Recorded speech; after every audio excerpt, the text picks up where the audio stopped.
喂，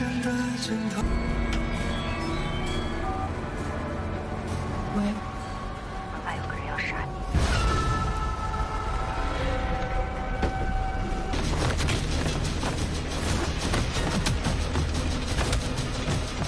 排长，您上汪淼来红岸，有些事情他早晚都需要知道。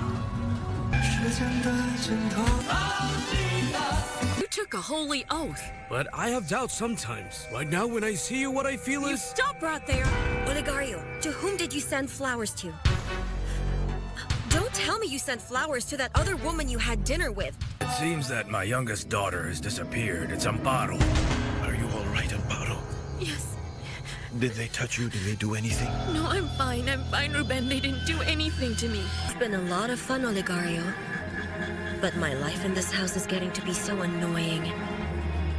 So I guess I'll have to speed things up a little bit.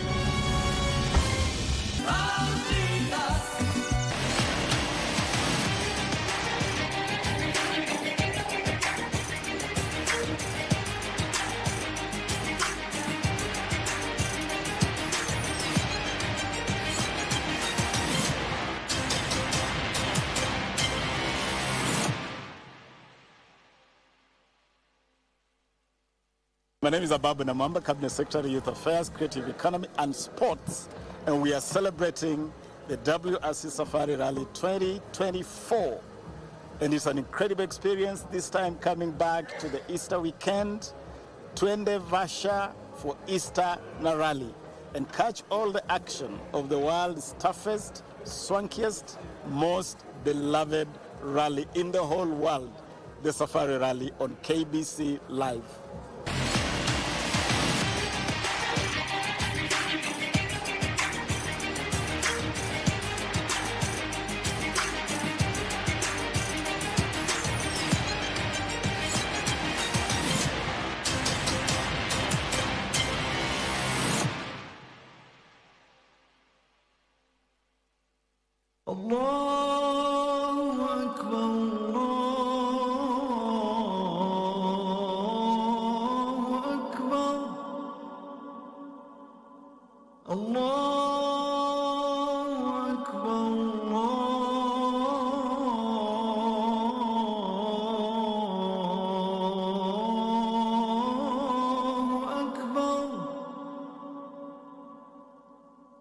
أشهد أن لا إله إلا الله.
Good afternoon. You are in time for the latest updates. This is the Lunchtime News. A very warm welcome to the broadcast.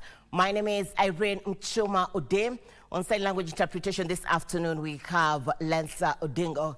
Now, from this month, Kenyans will have to pay the housing levy. This is after President William Ruto signed the Affordable Housing Bill into law. We have details on that. Let's interact on all our social media platforms at KBC Channel 1.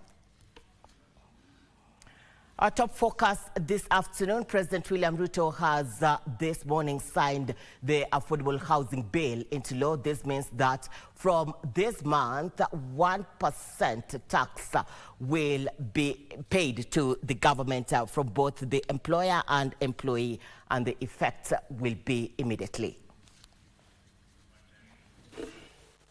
The bill provides the dates of commencement, part of the clauses will commence immediately the bill is published in the Gazette, and part of the clauses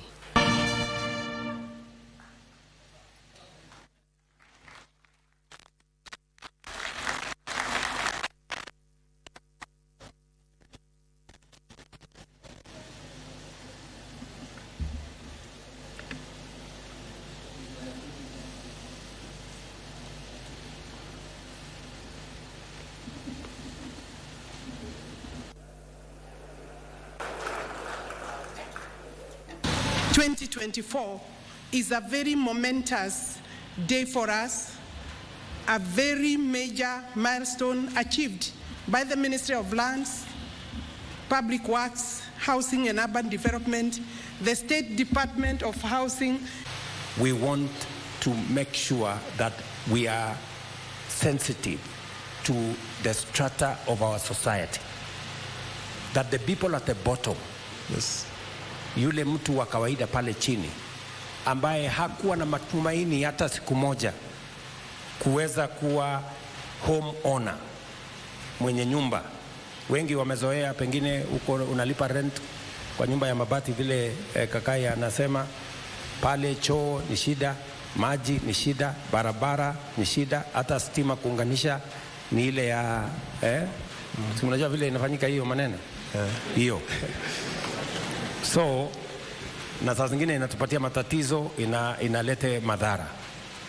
Lakini sasa tumeamua ya kwamba pale kutapatikana na nyumba, unalipa rent mahali unaishi mesha kama shilingi ngapi? 3,000 mahali unaishi saa hii. Yes sir. Si ndio? Yes sir. Sasa kwa hii mpango itawezekana hiyo 3,000 unalipa rent kwa nyumba ya mtu, utalipa 3,000 lakini itakuwa nyumba ambayo ni yako.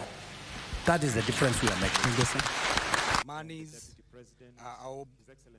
if you like. Well, a section of medics yesterday issued a notice saying that they stand still on their decision on the strike notice they had given. This is as they want the government to address their concerns on the employment of medical interns, as well as comply to the 2017 Comprehensive Collective Bargaining Agreement. And earlier on, the Health Cabinet Secretary, Susan Nakumicha, had a press briefing on the same. Let's cross over and listen to what she had to say.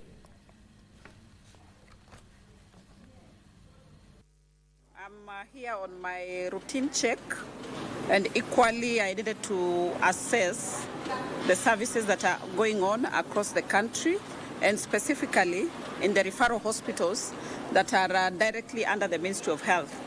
So I started my day early in the morning at Mama Margaret Hospital in Korogosho, and I'm happy to confirm to Kenyans that the medical personnel were on duty and services were going on. From there, I went to the National Spinal Injury Hospital and equally confirmed that services are available, the doctors are on duty, the specialists were on duty, and services were going on. And now I'm here. I have just concluded my tour of the facility and confirmed that the Accident and Emergency Center is working and the hospital is ready to receive patients. We have gone to a number of clinics and they are all operational and they are working, and the doctors are on duty, they are working. But I have also gone to the maternity area and we have witnessed quite a huge number. Actually, the hospital is handling 3 times of its capacity. Like in the theater, maternity theater, normally the hospital runs 2 theaters, but today they are running 5. This is as a result of the inflow of patients and women who would otherwise have been seen at Mama Lucy Hospital, would have been seen at Pumwani, would have been seen at Mbagathi, so they are all here. But I want to confirm to Kenyans that our referral hospitals are working. Those who had clinics, please ensure you come and attend your clinics. Because if you do not come and attend your clinics and you continue staying at home, you may worsen your situation. So if you had a scheduled clinic at any of the referral hospitals, make sure you come and attend. So I'm happy, and we've walked through the hospital. At least the facility is very clean, Mr. CEO. I think that is good, but we have to improve on our queue management because we've seen quite congestion. And that then plays to our big agenda of digitizing the whole healthcare. So now moving forward, I think is to work and see how do we hasten the reforms that we are bringing. I've also met quite a number of patients who are not enrolled on NHIF. So that there then is an opportunity for us to ensure that all Kenyans are enrolled on the Social Health Authority, which takes effect this month. Actually, in a short while, once we have stabilized the system where we have done the testing, we shall be announcing to Kenyans on when we begin registration on this Social Health Authority, which will be this month. So mine is to call upon Kenyans, do not shy away from accessing services, especially at our national referral hospitals, as we wait to resolve the standing issue with the doctors that are on strike. But as far as I'm concerned, the referral hospitals are working pretty well, and we are committed to ensuring that all facilities under the national hospitals are working. So I want to call upon the governors to equally do the same and ensure that their facilities are operational, that they get to engagement to discussions with their medical officers so that they ensure that facilities and services are not interrupted, that Kenyans can access services as and when they need it. So asanteni sana, that is all that I had this afternoon, unless there's a question. Health Cabinet Secretary Susan Nakhumicha addressing members of the press. My colleague Kasichana Masha is on that bit. Be sure to catch up with her in our subsequent bulletins. Now, to security concerns, the government has intensified its campaign in the war on illicit alcohol and narcotic drugs. Speaking on his tour in Kakamega County, Interior Cabinet Secretary Professor Kithure Kindiki said the government will not relent in dealing decisively with those manufacturing and selling liquor that is harmful to the health of Kenyans. His statements come after he directed security and law enforcement agencies to generate a county-specific program to counter the drugs and substance as well as illicit alcohol menace and destroy the supply and demand chain. And to make sure that we destroy not only the drugs and substances and illicit alcohol, but we destroy the capacity to manufacture those drugs and illicit alcohol going forward. Kwa hivyo hiyo operation inaendelea, haitasimama. As you're aware, even the manufacturers of second generation alcohol, we've suspended their licenses for 21 days. We are vetting them afresh. We'll only issue licenses to those that comply with the standards of public health, public safety, and other quality control mechanisms.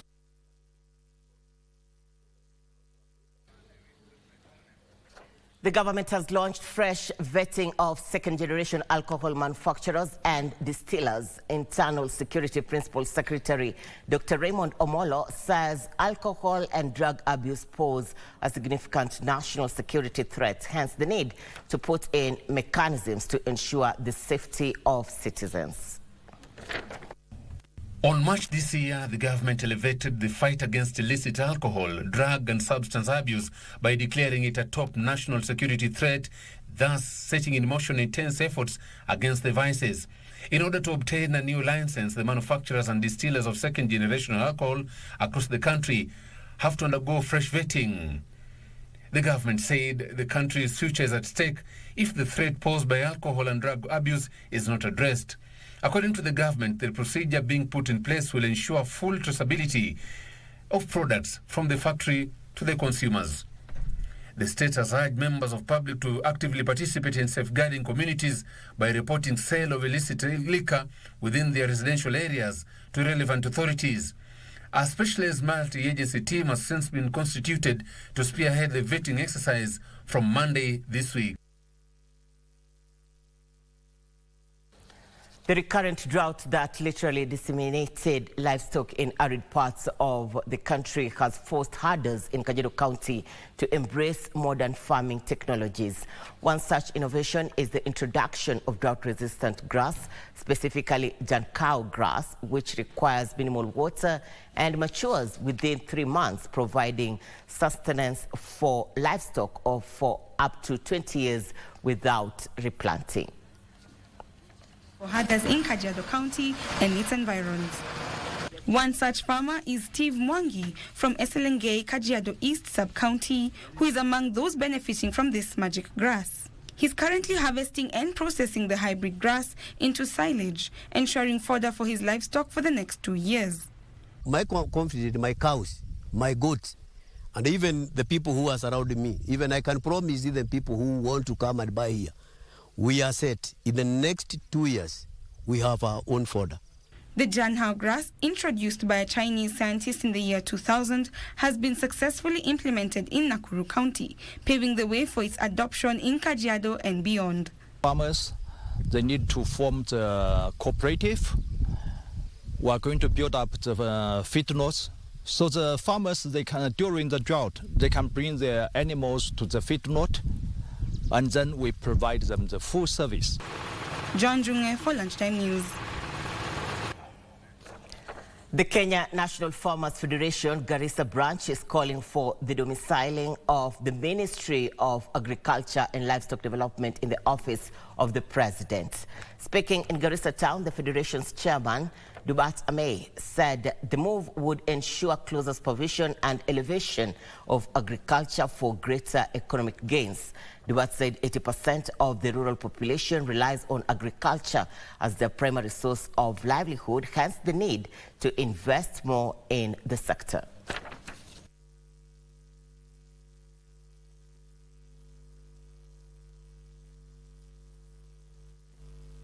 Kenyan farmer only needs 3 things. He needs extension service, he needs certified seeds, and he needs to have a credit when he is unable to make end meets. If he gets those 3 things, we'll be able to produce enough food for ourselves and for export. Kirinyaga County Commissioner Hussein Alaso is calling on the County Assembly to pass laws that will curtail the collection and repackaging of alcohol in the region. Alaso is accusing bottle collectors and recyclers of abetting the illegal trade in the illicit brew, which recently killed more than a dozen people in Kirinyaga County. He said that the collection and recycling of bottles should be guided by law to ensure that it is not used to promote the trade in second-generation alcohol. Yote ambaye sio manufacturer asionekane akiokota, akizunguka, akiokota ama akiassemble chupa empty katika premise yake.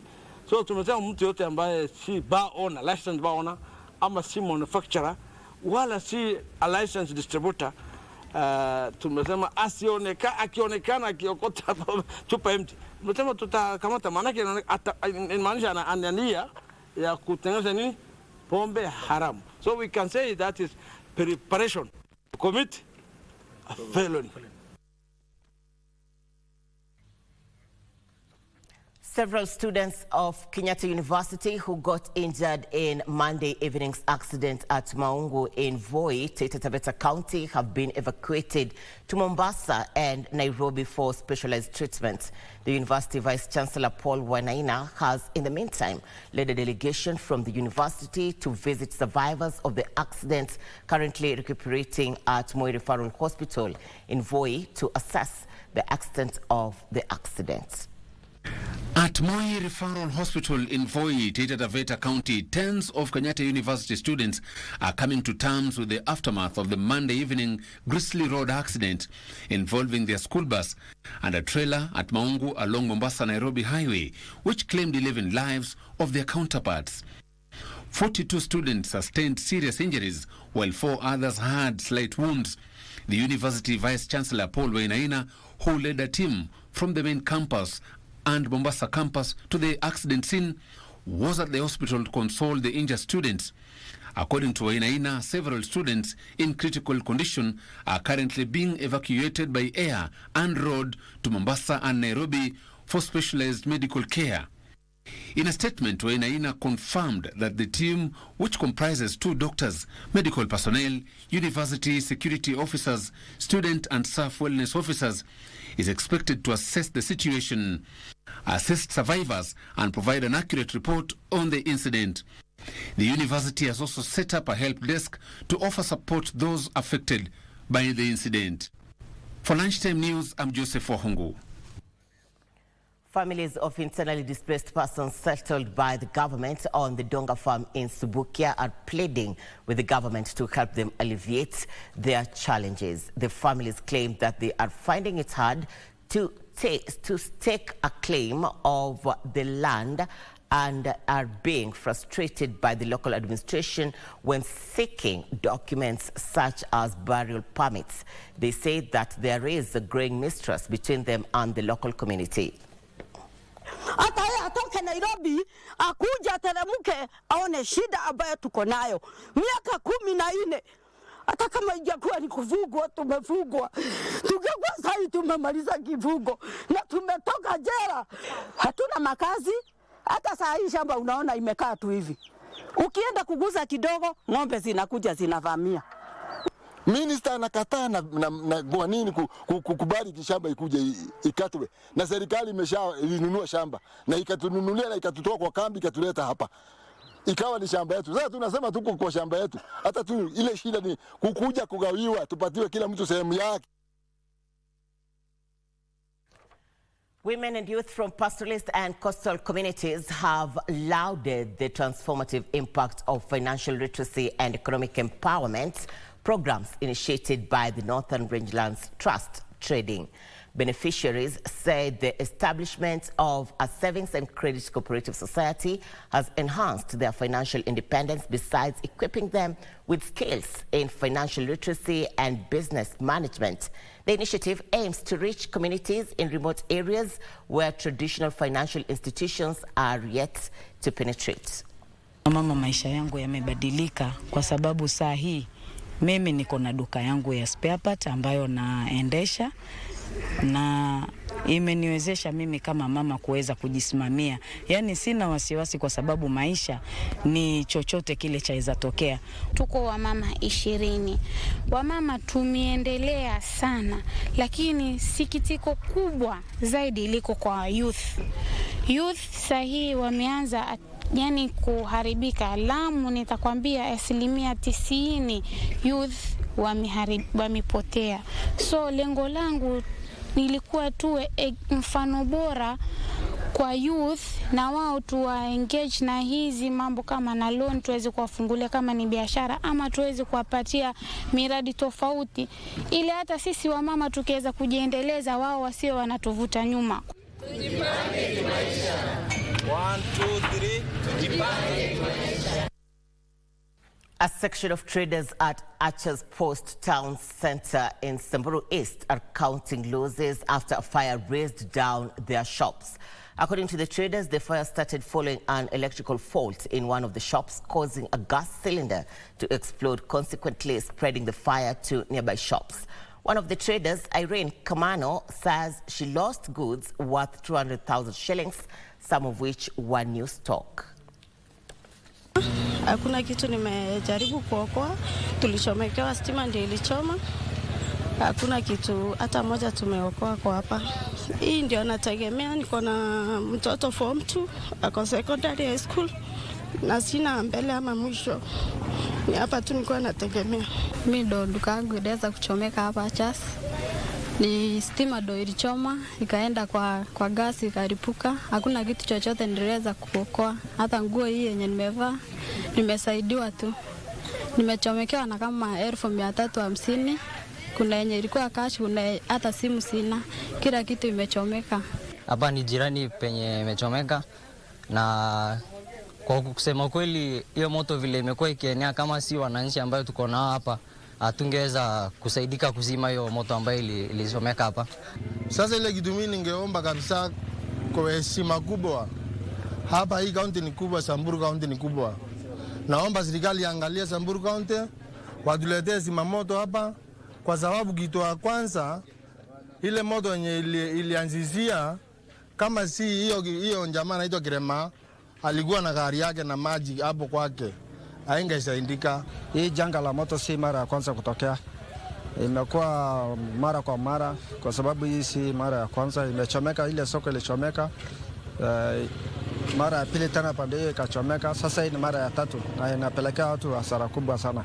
Kenya Power naye wawe na ofisi moja hapa hii town, tunaweza kusaidika kuliko tuwe tunategemea Kenya Power kutoka Isiolo na yetu Samburu County inaishi mbali.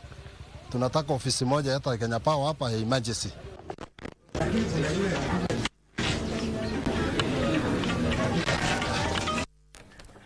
At least 15,000 learners from Sosobora Secondary School in Cliffy County, Malindi Sub-County are set to benefit from bursaries worth 4,000 shillings, courtesy of the National Government Constituency Development Fund, KITI.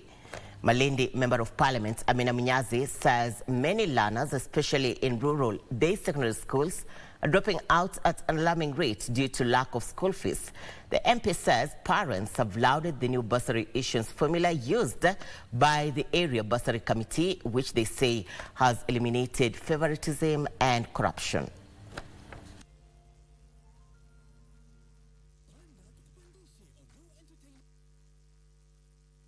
Malindi.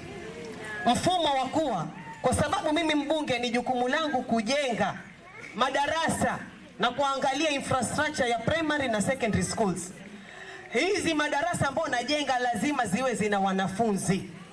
Na wanafunzi kukaa pale ndani ni nini? Ni karo ya shule. Si ni hivyo? Sasa mimi nikisema nimekuja hapa kulipia hawa watoto basari, nimefanya makosa? Na mimi hii program naenda kuwapatia watoto wote 10,000 ili kuhakikisha kwamba tumeweza kusaidiana.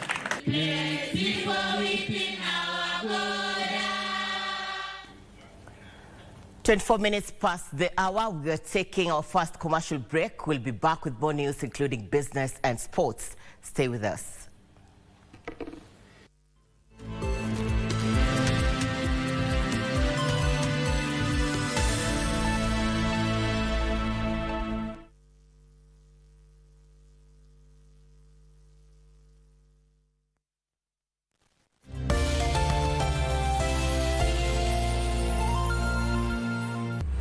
Tukupandishe on Go Entertainment this new year on GoTV bila kulipia extra. Kama uko on GoTV Lite, lipia GoTV Value, utapata kufurahia GoTV Plus. Tayari on GoTV Value, then lipia GoTV Plus uenjoy GoTV Max. Kama wewe ni wa GoTV Plus, lipia GoTV Max ujinice na shows noma kabisa on GoTV Super. Furahia the best sports, international shows na local shows una like free. Download GoTV Stream. GoTV, love it.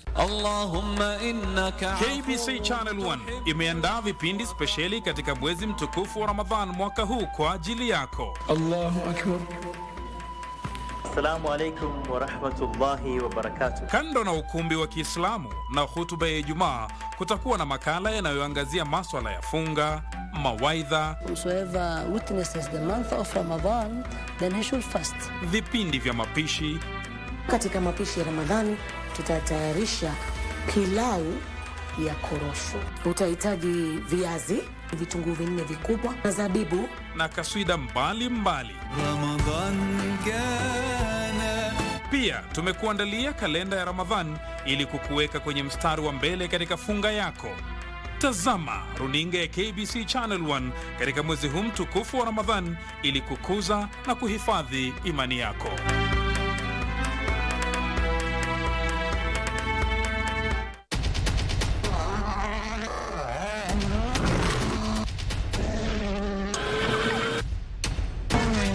In the pursuit of greatness, WRC Safari Rally traverses Kenyan terrain through 5 stages. A path with diverse challenges that test the cars and the drivers.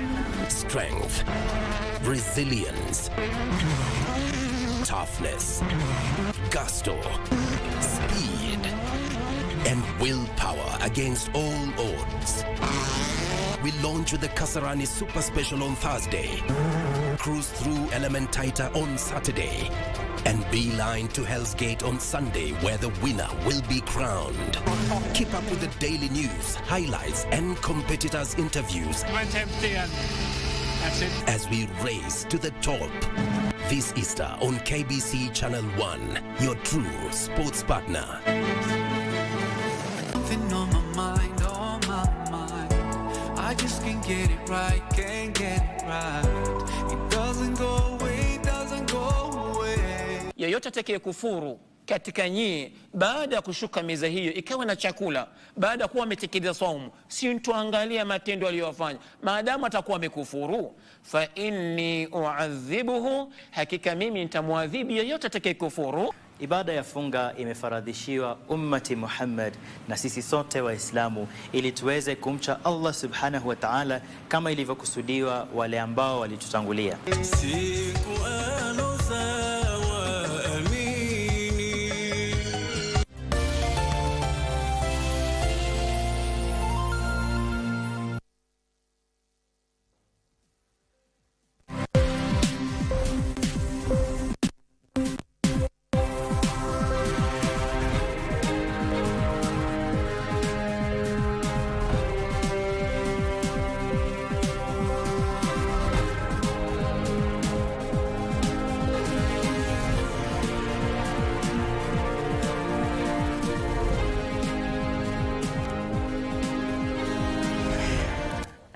Thank you for keeping it KBC Channel 1. This is the Lunchtime News, time for business. Farmers in Kakamega County are being encouraged to plant certified seeds to enhance yields. Kenya Agricultural and Livestock Research Organization Deputy Director General in charge of seeds, Dr. Felista McKinney, blames poor yields on use of substandard seeds. You can now increase your production. You can know how to plant it, what is the spacing, how much fertilizer should you apply, and so forth. So that good agricultural practices which will accompany the seed you are buying is going to help the farmers increase production and productivity of the respective crops and livestock seeds. Are we really giving the farmers the right fertilizer? This one thing through our governor, we really had to go out of our way as a county to really go out and really come up with a tailor-made fertilizer that will really suit the soils of Kakamega. Because you cannot tell somebody to start agriculture when he is at the university. Surely it will not work. Incentives should not start at university. They should start from the very beginning. Let us start from primary schools so that people are told that you can grow crops and grow rich.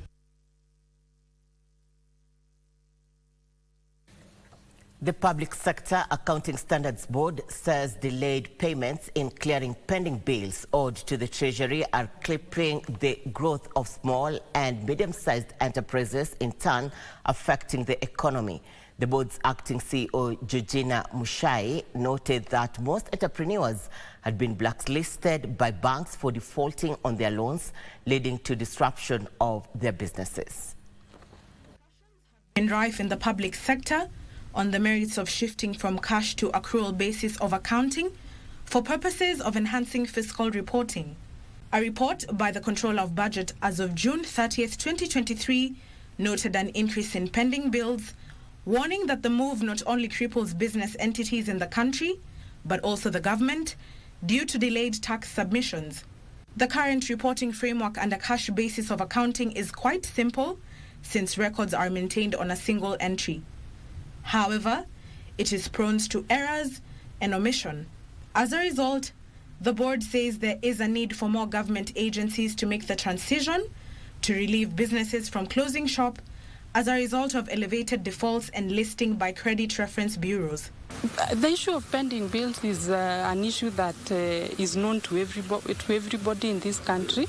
And of course, we all know the effects it has on businesses, because if these, especially small and medium-sized entities, are not paid in time, then it means that some of them are even being blacklisted by the banks to even get more loans to fund their businesses. They say the use of the accrual system will portray a mark of professionalism in the public sector, reinforcing transparency, accountability, and disclosure for potential investors. So we are looking at how these become part of the financial statements. Things like the fixed assets, we've also reported as a listing or an attachment to financial statements. And we're looking at how we ensure all these are accrued. And when we produce the financial statements, we are able to report all these things together. Even in the assets, in the part of the assets, we will be able to know which assets were bought and how they will be revalued. We'll be able to know. So as for the county perspective, this is a good move. We are ready, and we believe we'll have transparency and accountability. The accrual basis of accounting is an accounting method that requires revenues and expenditures to be recorded in the financial statements when they are earned and incurred respectively. Nduta Mokami for Lunchtime News. Across the borders, Japan's central bank has raised the cost of borrowing for the first time in 17 years. The Bank of the Japan, BOJ, increased its key interest rate from negative 0.1% to a range of 0% to 0.1%. It comes as wages have jumped after consumer prices rose. Details of this and more in news making headlines across the globe. In 2016, the Bank of Japan cut the interest rate below zero in an attempt to stimulate the country's stagnating economy. The hike means that there are no longer any countries left with negative interest rates. When negative rates are enforced, people have to pay to deposit money in a bank. They've been used by several countries as a way of encouraging people to spend their money rather than putting it in a bank. The Bank of Japan also abandoned a policy known as yield curve control, which saw it buying Japanese government bonds to control interest rates. YCC policy has been in place since 2016, but has been criticized for distorting markets by keeping long-term interest rates from rising. Elsewhere, sportswear retailer JD Sports has come under fire for posting an advert showing motorists wearing trainers' footwear deemed unsuitable for riding a motorbike. The advertising watchdog has received more than 40 complaints about the ad for Nike Air Max 95s, which also features stunts such as wheelies. Motorcycle groups criticize JD Sports for promoting inappropriate footwear and irresponsible riding. The company defended its ad and said it takes health and safety very seriously. The sportswear retailer posted the ad on Facebook on 4th of March. It features one-wheel wavy, a biker who frequently performs stunts at global events, as well as other riders of motorcycles and quad bikes. JD Sports turned off comments on the post after negative comments quickly flooded in. Finally, Bangladesh's first sea-land integrated super large oil storage and transportation system has been put into commercial operation with the successful delivery of oil through the China-built dual-channel single-point mooring system. The shipment of 30,000 tons of crude oil and 40,000 tons of diesel arrived at the Eastern Refinery, Bangladesh's sole refinery, after being directly transported through the offshore oil receiving terminal and the 220-kilometer-long underground pipeline, marking a significant milestone in the country's energy sector. This week on the cabinet, he is remembered for serving as the chairman of the defunct Narok County Council for 15 years before he became a member of parliament and serving for 25 years. On this week's item, we focus on William Olentimama, who held different ministerial positions both in President Daniel Arap Moi's government and later during the regime of President Mwai Kibaki.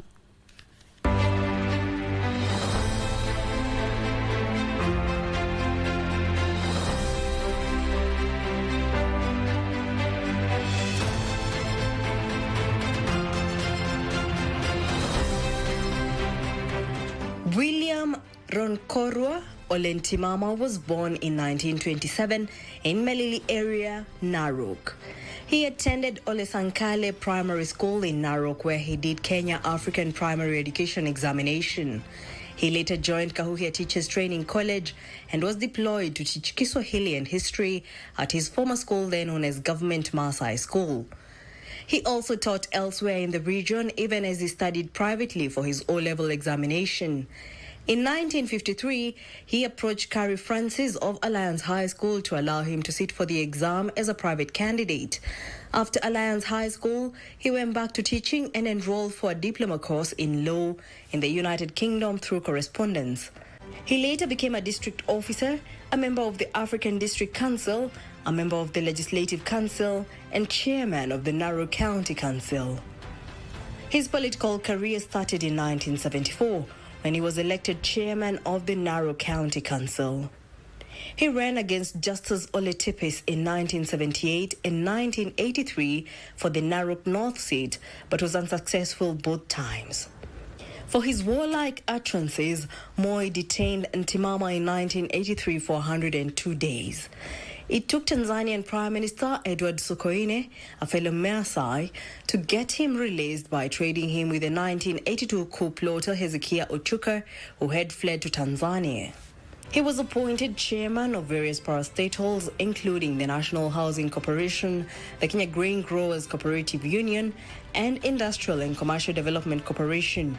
Prior to the adoption of multi-party politics in 1990s, the late Ntimama was a staunch supporter of the then ruling party KANU. During the KANU era, he was vocal against multi-party politics. In 1988, during the infamous Mlolongo Q voting system, Ntimama finally defeated Tipis and was promptly appointed Supplies and Marketing Minister. This marked the beginning of his long journey in the cabinet, where his dockets included local government, home affairs, transport and communication, and office of the president in charge of public service.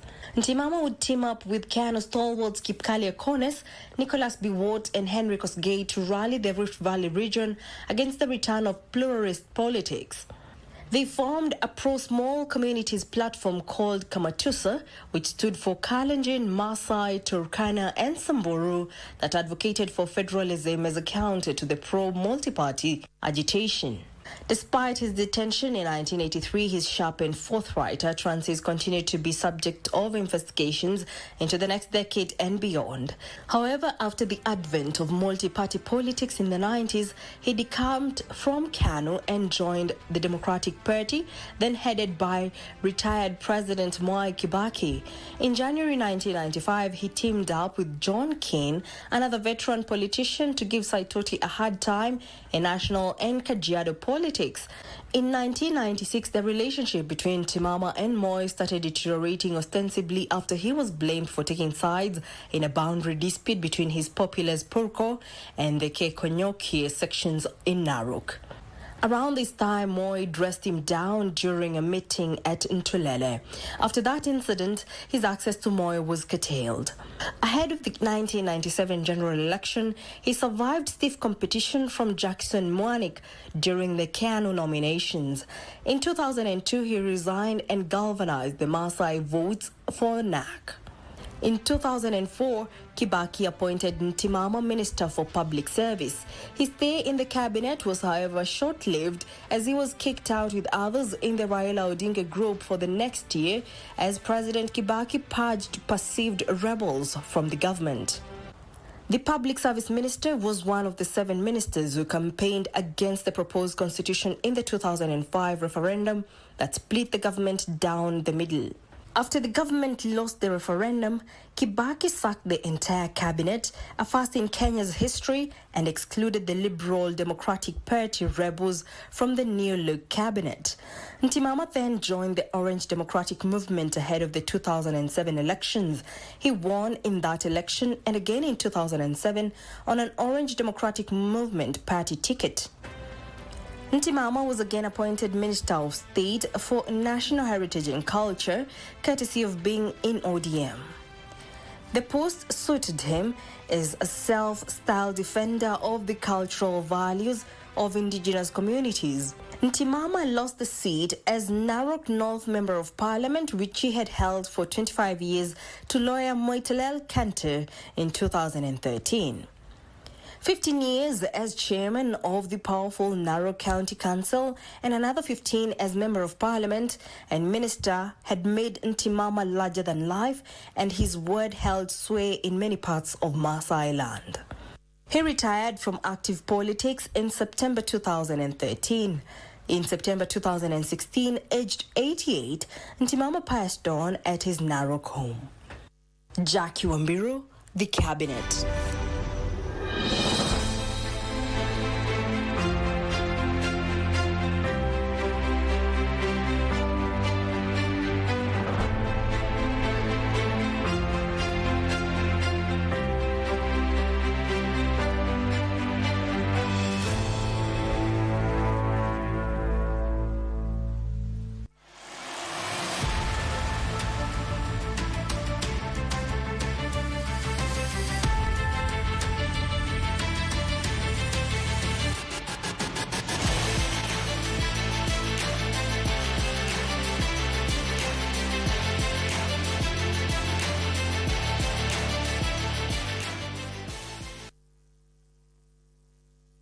Welcome to Channel 1 Sports. Veteran rally driver Azhar Anwar says Kenyan motorsport must be made more accessible to allow a big number of upcoming youngsters to climb the ranks. The speedster fears the dream of upcoming drivers might die if swift action is not taken to address the issues facing local competitors who are eyeing to make it to the start list of various competitions.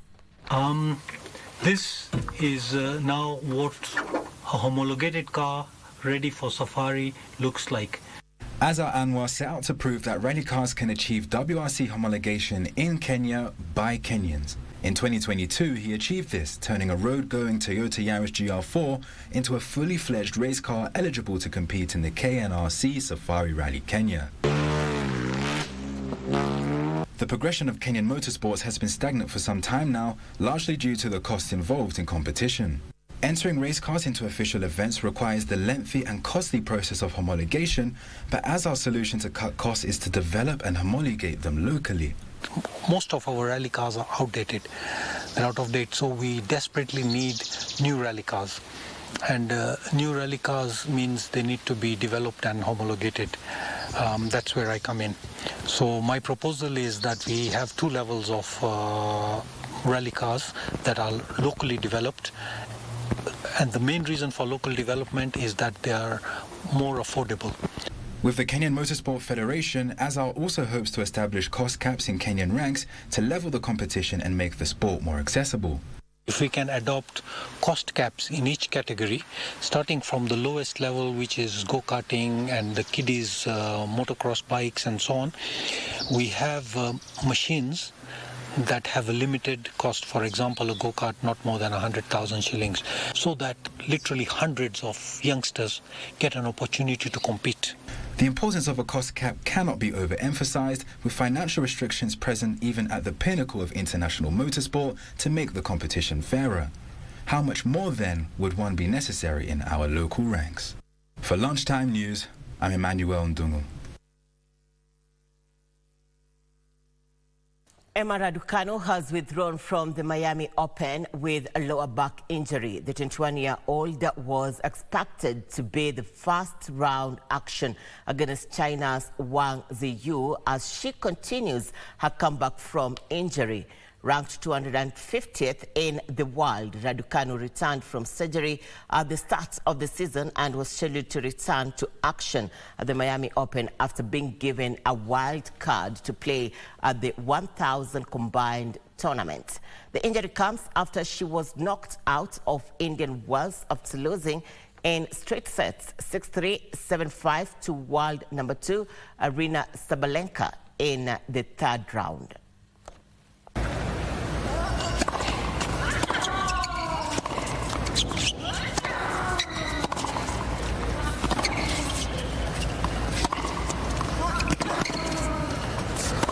You might say this is why she...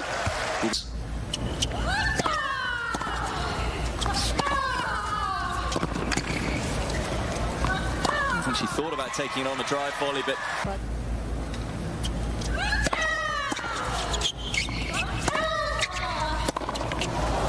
Oh, it's landed 10. in.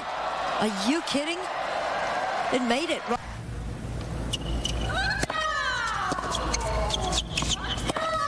Gets it done on the fourth match point again. The first set, the world number 2 was flawless. The second set, the level wasn't quite as high, and she was certainly asked a lot of questions.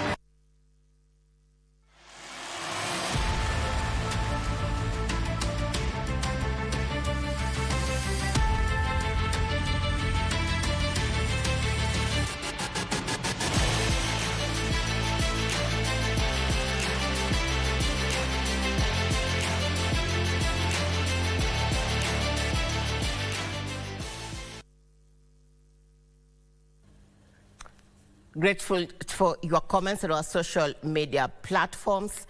And Con Corres, you're saying you're watching KBC Channel 1. Freddy Baraza, you're keeping it KBC Channel 1 from the county of Nairobi. Oteno Mogoi, watching KBC Channel 1 all the way from Kisi. Just a few acknowledgements. My name is Irene Muchuma. On Sign Language Interpretation, we have Lensa Odingo, and this marks the end of the Lunchtime News. Till some other time, God bless you.